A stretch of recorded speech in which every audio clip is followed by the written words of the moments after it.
So this morning we are going to Sapilo Orangutan Center.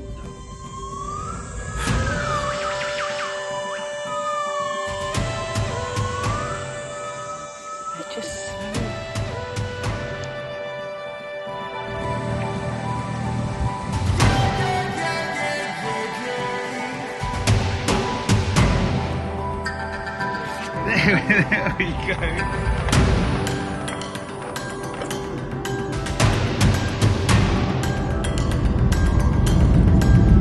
Guys, look! Yeah, orangutan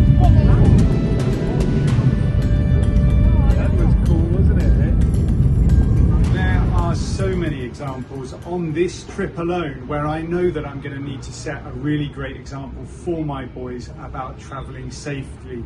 And I'd love to set a really great example for you guys and encourage you always to travel with insurance. TheNewbys Insurance is the insurance company that I have personally been using since I started to travel. The reason we've chosen to stick with Safety Wing's travel medical insurance for our entire family is that they offer up to $250,000 of medical expenses with no deductibles. So if the boys got sick and we needed to get them seen by somebody, we'd be able to choose the clinic we wanted to go to. We'll be covered in over 180 countries, and they've got 24-hour support with a less than 1 minute response time. That is epic peace of mind for a family travelling with little people. So for us, kids under 10 go absolutely free. There is 0 deductibles, which means that you are covered for the smallest claims. There's no pre-approval needed, and it just takes 5 minutes to set it all up. You can get coverage for just a few dollars a day, covering travel delay, trip interruption, and lost luggage. So here's the deal, guys. If you're looking for a really great travel insurance policy, click on the link in our description below. Remember, by clicking on that link, you're going to help support our channel, and you're also going to get a great value, fantastic insurance policy. Thanks very much. On with the show. So here we are. We have finally made it to Borneo. You know when you have one of those places that has kind of been on your list your whole life, just the very name of it conjures up so much adventure, and it feels like some sort of far-off land that you may never get to.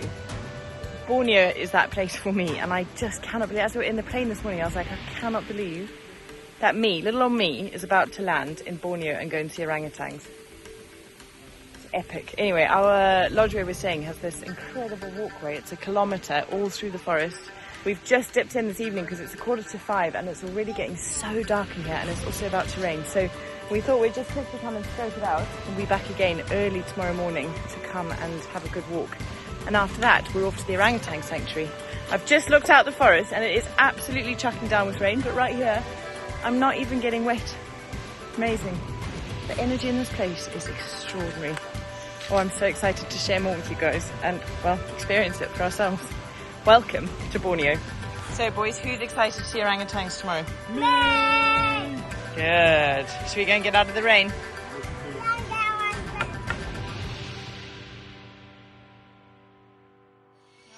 looks like a snake. Hey, it's a vine.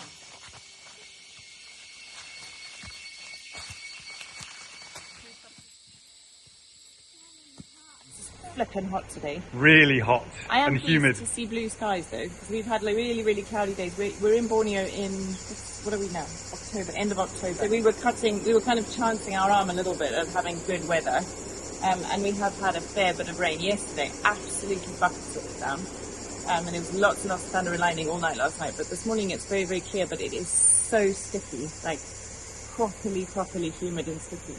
Anyway, we're just waiting for some other folks to be ready to go, and then we're off to the orangutan centre, and yeah, it's a proper pinch me moment. I'm so excited. Oh. Inside there, Dad. Inside there, is it? I sit here, is it? Okay. Where are we going, Soya? Orangutans. So this morning we are going to Sapilo Orangutan Center. Feeding for orangutan is at 10 o'clock. Now we have a 44 orangutan under rehabilitation. Orangutan is 100% protected, yeah? They catch it. Camera, normal camera, video camera is 10 minutes. Okay, we've just got our phones. Good. What's there?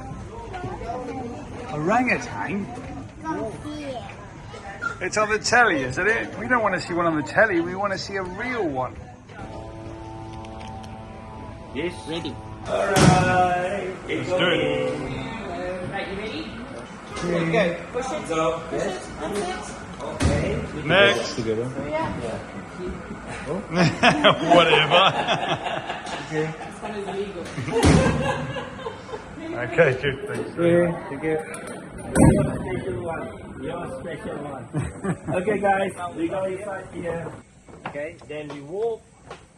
We go to outdoor nursery.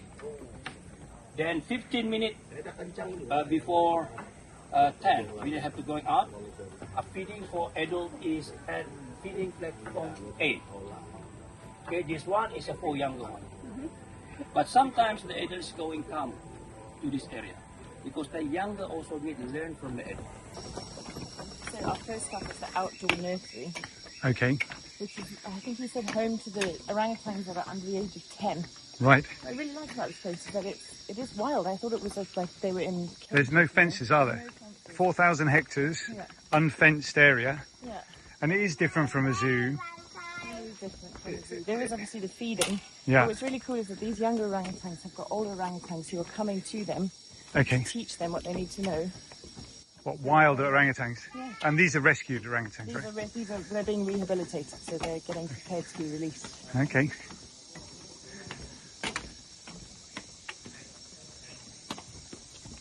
What it is, buddy? We don't know. What do we think, Krista? What do you What think is it? What any Google? Should we put it in Google? Okay, No, don't touch it, don't touch Krista. it. It might They sting. can have little spikes. Right, in come them on, that we've been feel left a bit behind. poisonous. Let's go. Quick. Hi. Hi. I want to tie that. There's an orangutan there. Look, can you see that one hanging by that tree over there in the back? There. Oh, look, there's one swinging. He's swinging.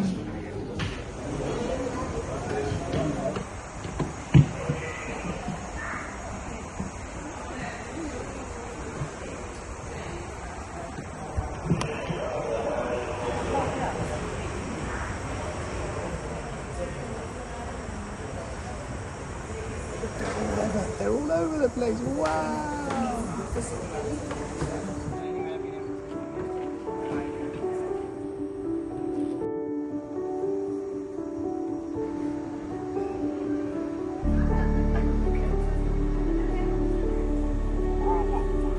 Like me.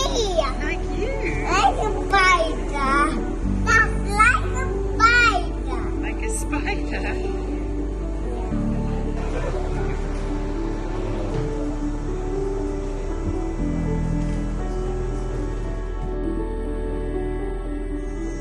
So here's the question. Why fly 20 hours across 8 time zones to come to Borneo to see orangutan instead of, say, just going to your local zoo where I'm sure they probably may or may not have an orangutan? If your local zoo doesn't have one, probably the one around the corner from there has got one. It's a really good question.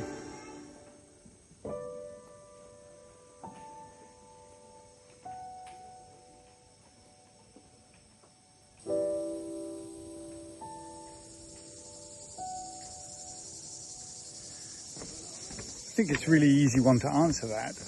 And the key point would be not just for myself and for Tara, but also for the boys to experience the environment, the real true Borneo environment that the orangutans live in.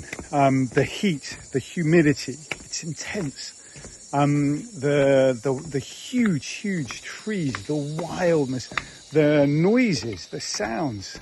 It's all part of understanding a little bit more about what orangutans really are, rather than just looking at them in a zoo. Of course, you know, if getting to a zoo and having a look at an orangutan there is the only way you can do it, brilliant. Go and have a look at the orangutan. But if you can make it a little bit more, well, if you can get to Borneo, it's going to be very difficult for me to explain this one, except to say it feels very, very, very like I'm visiting them at home, if you see what I mean.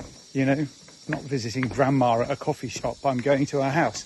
And if you think of that as an analogy, you know, when you go to your grand's house, there's all those smells, there's all those funny things on the shelves and all the weirdness that goes with visiting Gran. Well, it's kind of like that. You're visiting an orangutan in Borneo. He's got the best job in the world.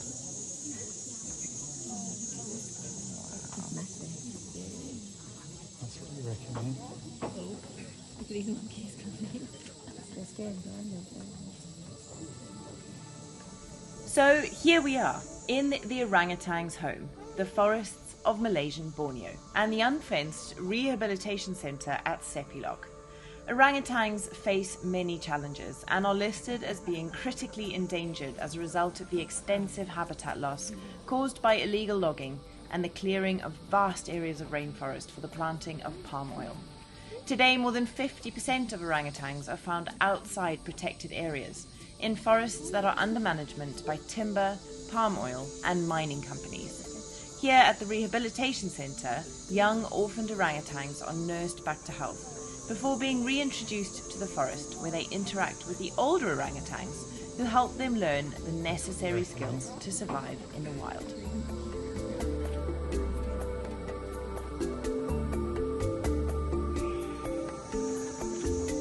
All right, so we've seen the orangutan. Yep. How was it? Amazing. It was amazing. Tara was making a point, though, a pretty good point about the, I don't know, kind of, there is information around about the But place you have of to the... want to engage with it. Yeah. You could quite easily come here, walk in, see the orangutans and leave without realising that there was a problem. I do want to talk about this, but everyone's waiting for us. So we Okay, should go. because we're going to go and see the sun bears now, rather handily. They're right next door. Hello everybody. Hello, everybody. It's Tara from the future. Yeah, slightly more sunburned than John and Tara from the past. Look at this, we're in Thailand. Yeah. So we fast forwarded a little bit because when we were in Borneo, we hadn't actually had a chance to sit down and talk about what it was like to see the orangutans. That's right, and we're just editing that video now. Hopefully we'll be releasing it fairly shortly. And as we were going through the edit, we were like, gosh, we're just missing so much stuff here that we really want to share with you. The first thing we want to share with you is, if you're new to our channel, thanks very much for joining us. We are a family that go on holiday every now and then, and we want to travel with real purpose to educate our children. And there are three key factors there most of the time. The first is we really want them to be involved and see wildlife. The second is big cities and culture. And the third is to try and get them to experience and learn stuff along the way. And that's what our trips are all about. Always. And I think this trip to Borneo and Thailand has struck that balance so perfectly. Yeah. And we've really, really loved it. And if you're keen to know where we're getting all the information for this holiday, we've included an email address of the person who helped us organise this trip in the description below, Hannah. Thank you very much. Thanks, Hannah. And to go and see something like the wildlife of Borneo is, I don't know, it was really important to me, especially that the boys got to experience that and that we got to experience that, because it's some of the most kind of critically endangered wildlife on the planet. And you know, educating ourselves, we always say this, like, if you don't know about something, how could you possibly care about its well-being? And that's what's kind of drives our decisions in choosing the destinations where we go is so that we can know more about it, so we can care about it, our kids can know more about it, and they can care about it, and maybe you guys might care about it a bit more as well by having seen what we saw. So we went to the Orangutan Rehabilitation Centre in Sepilok, which does incredible work with orphaned orangutans, making sure that they've got a safe place to go to receive the health care and the veterinary care that they need. A lot of them arrive very traumatised and damaged as a result of being caught up in illegal logging or in clearing of forests for the planting of palm oil or whatever it may be. And the rehabilitation centre gives them the care they need to get them to the place where they can then reintroduce themselves to the forest and to the other orangutans who take over the teaching, as it were. Yeah, it's a really valuable space for the wild orangutan to remain wild, but at the same time get the help that they need. I think that's what I loved about it. You might watch the video and think, God, it looks just like a zoo, you know, you're just watching orangutans being fed, but they're all wild orangutans. There's no fences, they come and go as they please, and what I thought was really interesting was little things like they feed the orangutans the same food every single day so that it gets really monotonous for them and really boring, and so it encourages them to go and forage in the forest to have a diet that's a bit more varied and a bit more interesting. Yeah. They're doing really, really great work there. Yeah, I agree. And then we went, of course, over to see the sun bears.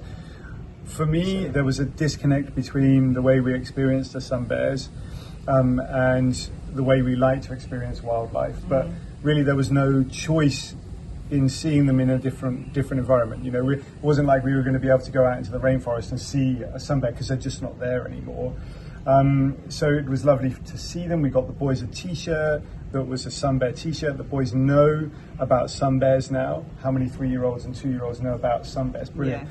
I think that's one of the lovely things that we've done on this trip is when we were at these rehabilitation centres, we bought a couple of books, like children's books that were written about the sun bears and written about the orangutans. We've been reading it to the boys loads, and they've really given them a sense of understanding of kind of what's going on, hasn't it? It's amazing to see. Yeah, and that you know, we've talked previously on our other channel about education and the importance of it. We are definitely, I mean, Crusoe's learned to swim on this trip. Yeah, brilliant. 3 years and 8 months old. Crusoe from the future, if you're watching this video, you were 3 years and 8 months. And you could swim across that swimming pool. And Mum and Dad were so proud. We were so proud. But, you know, they are learning a lot of stuff. You know, they're learning about orangutans, they're learning about palm oil, they're learning about monkeys and eagles and elephants. Gosh, in the next episode and later on in this episode, you're going to see something so wild. Pygmy elephants swimming down a river in their tens, like 50, 60 pygmy. It was incredible. Yeah, it brought me to tears. And the beautiful thing about it is we are giving our kids the opportunity to learn the value of patience and sitting quietly. Don't underestimate that, folks. It's a really important skill, especially in the days of telephones and iPads and screens. So it's been it's been a really fulfilling trip. It's been amazing. You know, Borneo in so many ways inspired me so deeply, but also left me feeling really, really sad because the deforestation there has been so extensive, and it's a real tricky balancing act always across our planet with the needs of humanity against the needs for local wildlife. And Borneo is a really heartbreaking example of that because the palm oil is so extensive. And I don't want to bang on about it and tell you all how to live your lives, but I would challenge you to pay more attention to how many of the products you're using that have got palm oil in them, and let's just try and kind of cut it down a little bit, because if we don't, I'm not sure that Crusoe and Sawyer's children will have the same extraordinary privilege that we've just had, seeing the orangutans and the sun bears in Borneo and to actually walk through rainforest there.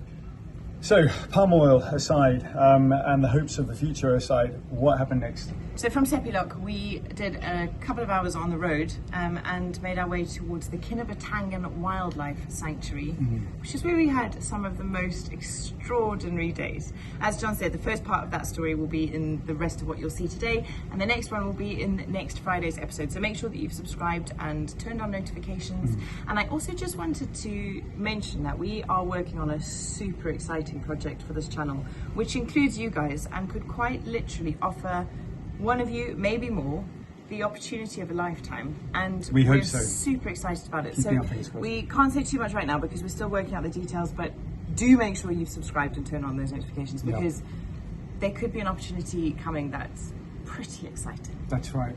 Anyway, for now we've got a sandcastle to go and build, some swimming across pools to do and all the rest of it. Brilliant.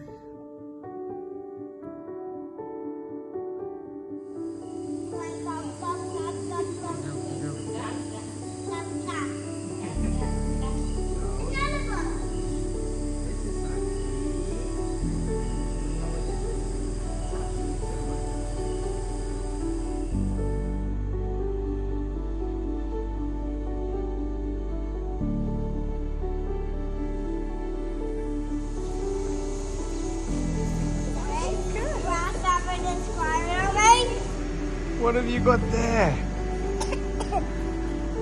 No, it's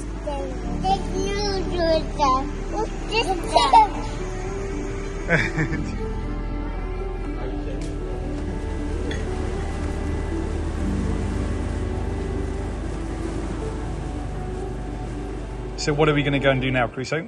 Elephant. We're doing what? No, not aeroplane. Elephants, Dad, elephants. Elephants. Is this the part where I admit I didn't actually know there were elephants in Borneo? There, yeah, you could. Do it. So going on an elephant adventure was quite simple. So I was going on a green boat or something. A green boat, yeah. That's cool. Okay, and are we going to see some monkeys? Are we? What's special about the monkeys that we're going to see? That's it. Basket monkey. What do they look like? What do they look like? Big long nose. And the one. And the orangutans. But this afternoon we are getting out onto the Kinabatangan River to go into the Kinabatangan Wildlife Sanctuary to hopefully see, as you've just heard, elephants, proboscis monkeys, and if we're super duper lucky, wild orangutans. Cool. Go. These are called life jackets, so that if you fall out of the boat, which we hope you don't, you float. Yeah, if you need to take shoes off, come on then, let's go.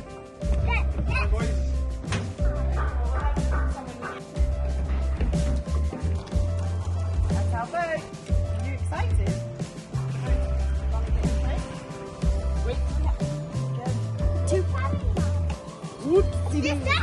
Yeah, just us. Aren't we lucky? Do you want to go at the front? Helmets, but you're going to have to set a really good example and put this on, I'm afraid. What's that? Oh. I can swim very well. But you've got to put it on. What if you bump your head as you fly out the boat? So I fly out of the boat. Okay, so the expectation today is not to see any elephants. Tomorrow morning we're going out on the boats again to have another scout around to see whether we can see some larger wildlife. So this evening I think we're just going to go and get a feel for the river, see how it is. That was cute. And once we've got a feel for the river, we'll then be able to, I don't know, go for a longer expedition onto the river tomorrow. So this river is in the middle of a national park called The Kinabatangan Wildlife Sanctuary. I don't know if it's a national park, but it's a wildlife sanctuary. How's that, mate? Crusoe, are you cool? Great. Bird.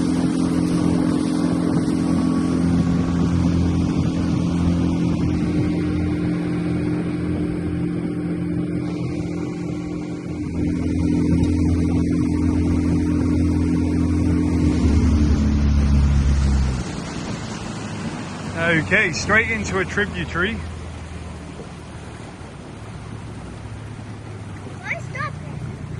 Stopping, we're slowing down, buddy. So the good thing about this is the river isn't as wide. It's very narrow here, which means that any kind of wildlife on the sides of the river will be easier to spot.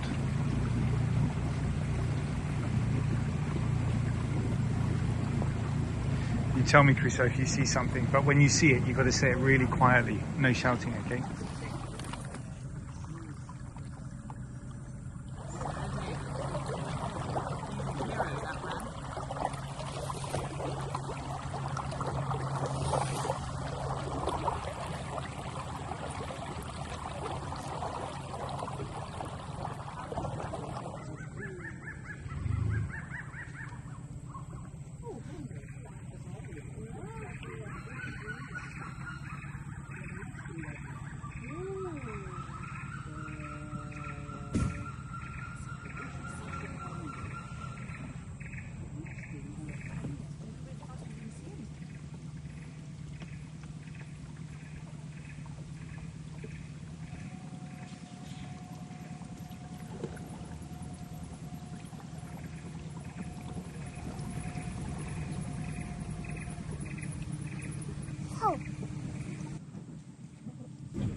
See now. I'm going to go try and see a proboscis monkey. In my life I've always called them proboscis monkey, but I've been corrected by my wildlife expert wife. Pretty sure it's a proboscis though. Proboscis. It's the same like a, no, it's the same like a mosquito or a thing that's got a butterfly. All of them have a proboscis. It's Okay. spelled proboscis, not proboscis. Okay. I think anyway. I may be wrong. You can tell us in the comments. People like to do that. Tell you when you're wrong in the comments. Knock your socks off, folks. Who's right? Just say me. Yeah, why not? Even if I'm wrong. Annoy Tara. Yeah. Up in the. That is a proboscis. Look at that Tara spotted one right up there. Look at those guys who went zooming on ahead. They've missed it. Where is it?